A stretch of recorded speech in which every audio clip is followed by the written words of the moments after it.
नाज़रीन, मैं हूं ज़ैनुल आबिदीन और आप देख रहे हैं ITSF टीवी। नाज़रीन, मैं आप लोगों का बेहद मशकूर हूं कि आपने अपने कीमती वक्त में से कुछ वक्त इस वीडियो को देखने के लिए निकाला। आज एक स्टूडेंट फाइका यूसुफ ने मेरे साथ आईना इमरानियात जो कि 11वीं जमात की किताब है उसका एक कंटेंट शेयर किया, जिसको मैं आप लोगों के साथ शेयर करने जा रहा हूं। और आप देखें कि कितना बड़ा जुल्म जो है वो हमारे यहाँ सोशियोलॉजी के नाम के ऊपर जो है वो स्टूडेंट के साथ किया जाता है। किताब में जो है वो सवाल आप लोगों की स्क्रीन के ऊपर जो है वो मौजूद है। इस सवाल को जरा पहले गौर से पढ़िएगा। सवाल यह है कि मुआशरती तब्दीली की राह में रुकावट बनने वाले कौन कौन से अनासिर हैं, वजाहत कीजिए। आपने सवाल देखा। अब इसका आंसर मैं जो आप लोगों के साथ शेयर करने लगा हूं वो आप लोगों के लिए बहुत हैरान कुन होगा। जी हां, सबसे पहली चीज उसमें जो सबसे पहला आंसर जो शेयर किया गया वो है मजहब। आप गौर से देखें, आपकी स्क्रीन पर इस वक्त चल रहा है। जवाब दिया गया कि मुआशरती तब्दीली में रुकावट बनने वाले अनासिर में सबसे बड़ा जो रुकावट है वो कौन है? मजहब। कैसा जुल्म किया गया हमारे साथ। अच्छा, ये भी बात अपनी जगह। आगे इस पैराग्राफ में क्या लिखा गया कि इस्लाम एक तरक्की पजीर मजहब है। अब तरक्की पजीर का मतलब आप लोग समझते हैं, एक ऐसा मजहब या एक ऐसी चीज जो तरक्की नहीं कर पा रही होती। तो इस्लाम एक तरक्की पजीर मजहब है। कैसा जुल्म किया गया। और यह किताब स्टूडेंट्स को पढ़ाई गई। ये इसी तरह बच्चे आईना उर्दू भी पढ़ते हैं और बहुत सारी किताबें पढ़ते हैं, किसी ने रिव्यू किया ही नहीं होगा। लेकिन आप अब गौर से देखें क्या लिखा गया। इस्लाम एक तरक्की पजीर मजहब है। इसने हमें ऐसा वाहिद हल दिया है जिसको हम अब भी इस्तेमाल करते हैं, मसलन आजादी नुस्वा वगैरह पर इस्लाम पाबंदी लगाता है, लेकिन आजकल यह कोई अहमियत नहीं रखता। और मुझे बताओ, बेशर्म वो शख्स जिसने ये लिखा और बेशर्म वो पब्लिशर जिसने उसको पब्लिश किया।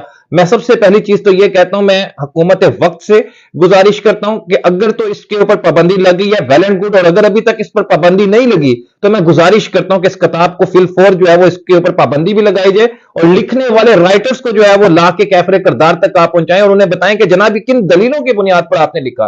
वो इसमें लिखा यह गया कि ये जो इस्लाम है ये आजादी नुस्वा पर जो है वो पाबंदी लगाता है। वो बेशरम आदमी, और कौन सी जो है वो इस्लाम जो है वो आजादी नुस्वा के ऊपर पाबंदी लगाता है, बल्कि एक हदीस का मैं मफहूम आप लोगों के साथ शेयर कर रहा हूं कि नबी करीम सल्लल्लाहु अलैहि वसल्लम ईद उल अज़हा और ईद उल फितर पर जो है वो खवातीन के पास खुद तशरीफ ले जाया करते थे और उनको दीन की बातें सिखाया करते थे। इससे आगे जो जुल्म किया गया वो पढ़िएगा नाज़रीन। इससे आगे लिखा गया, लेकिन आजकल ये कोई अहमियत नहीं रखता। फिर पर्दा है, उसके बाद क्या है सबसे बड़ी रुकावट मुआशी तरक्की के अंदर? गौर से देखिएगा आगे क्या लिखा जाता है। अगर हम ये जानते हैं कि औरतों को भी मर्दों के साथ साथ चलना होता है तो फिर मुआशी तब्दीली में रुकावट पर्दा है। क्या आज तक हजरत फातिमा के सर का की एक बाल भी किसी ने देखा? जब हम मजहब से दूर हो गए तो तब हमारा जो है वो जवाल शुरू हो गया। और हमारा जवाल शुरू करने वाले ऐसे राइटर्स हैं जो कि अपने अखबारात के अंदर ऐसे कंटेंट्स लिखते रहे जो कि स्टूडेंट्स को बुला बुलाकर उनकी अपनी जहनी तस्कीन के लिए, अपनी आंखों की तस्कीन के लिए या अपनी जिस्मानी और अपनी दूसरी तस्कीन को मुकम्मल करने के लिए ऐसे ऐसे कंटेंट्स पढ़ा के बच्चों को वर्गलाते होते थे। तो आज हम उसी राह पर जो है वो दोबारा चल रहे हैं। जुल्म देखें कि आईना इमरानियात किताब के अंदर ये किस जुल्म के साथ जो है वो ये चीज लिखी गई। अब इसके अंदर आगे मजीद आपको मैं बताता हूं। लिखा गया कि मुआशरती तरक्की के अंदर सबसे बड़ी रुकावट और क्या है? वो है सूद। मतलब सूद को कुरान पाक मना करता है, लेकिन आजकल कोई भी मईशत सूद के बगैर नहीं चलती, चुनांचा ये भी मुआशरती तरक्की के अंदर एक रुकावट है।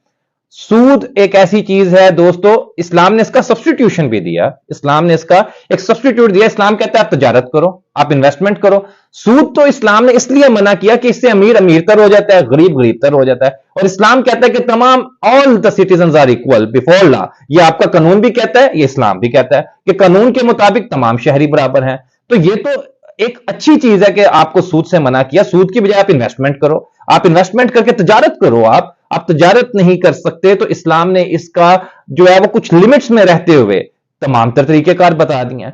तो आप मुझे यह बताएं कि क्या इस्लाम के मुतालिक और इस्लाम को बदनाम करने की साजिश के ऊपर लिखी गई इस किताब के ऊपर क्या कोई कार्रवाई नहीं होनी चाहिए?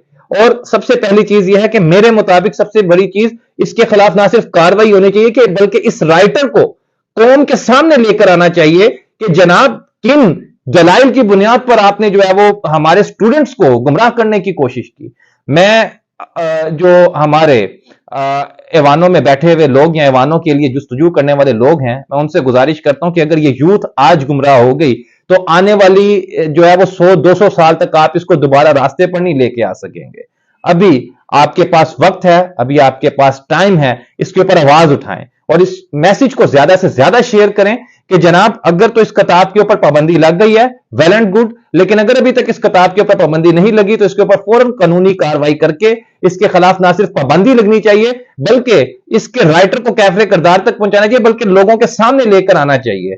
और इसने जाहिर बात है कि एक किताब को लिखा गया प्रूफ रीडिंग के बगैर तो नहीं लिखा गया होगा, इसमें प्रूफ रीडर्स भी शामिल होंगे, इसमें पब्लिशर भी शामिल होगा, इसमें लिखने वाला भी शामिल होगा। इन सबको कैफे किरदार तक जो है वो पहुंचाना चाहिए, जो हमारे मजहब को बदनाम करने के लिए जो है वो फ्रंट लाइन पर खड़े हुए हैं। वीडियो पसंद आए तो लाजमी लाइक कीजिएगा, शेयर कीजिएगा, और अगर अभी तक आपने हमारे चैनल को सब्सक्राइब नहीं किया तो काइंडली सब्सक्राइब भी कीजिएगा और बेल आइकन को प्रेस भी कीजिएगा। बहुत शुक्रिया।